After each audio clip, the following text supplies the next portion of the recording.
ድሮ እኮ አፈር በዝናብ ታጥቦ ነበር የሚሄደው ሁለተኛ ደግሞ መሬት ደግሞ አሲዳማ ሆኖ ባለቀበት ሰዓት መንግስታችን ይሄን ችግር ተረድቶ ይሄን ተፋሰስ ከተጀመረ ወዲህ በጣም ጥቅም አገኝተናል አንደኛ ጥሩ ሳር አገኝተናል ወደኛ አካባቢ ደግሞ ሰው በድለባ ነው የምተዳደረው ሁለት ደግሞ ድሮ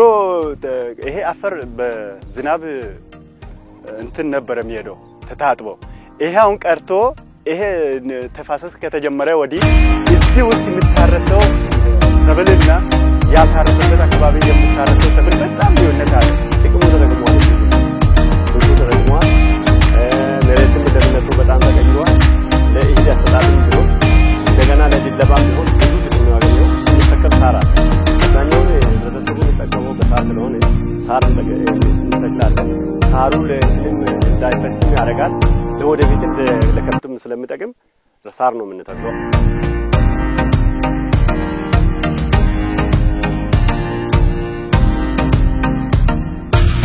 በኢኮኖሚ ዘርፍ በመለከት ምርትና ምርታማነት ማደጉ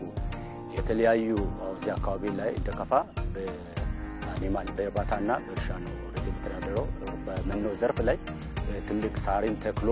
አጭዶ ለከብት ማብላት የሚለው ግንዛቤ ተጨማሪ እውቀት ለአርሶአደሮቻችን ያስጨበጠበት ሁኔታ ነው ብዙ ጊዜ ሲታጠብና አለው ያለ ለየምሰል አረንጓዴ የመሰለ ውስጥ ለውስጥ ምርትና ምርታማነትን የሚጨምሩ ንጥረ ነገሮችን በማጣቱ ብዙ ምርት የጎደለበትን አካባቢ አሁን ተፋሰስ በመጀመሩ የመጣው ቼንጅ ሁሉ በምርቱ ላይ ያየበት ሁኔታ ነው ያለው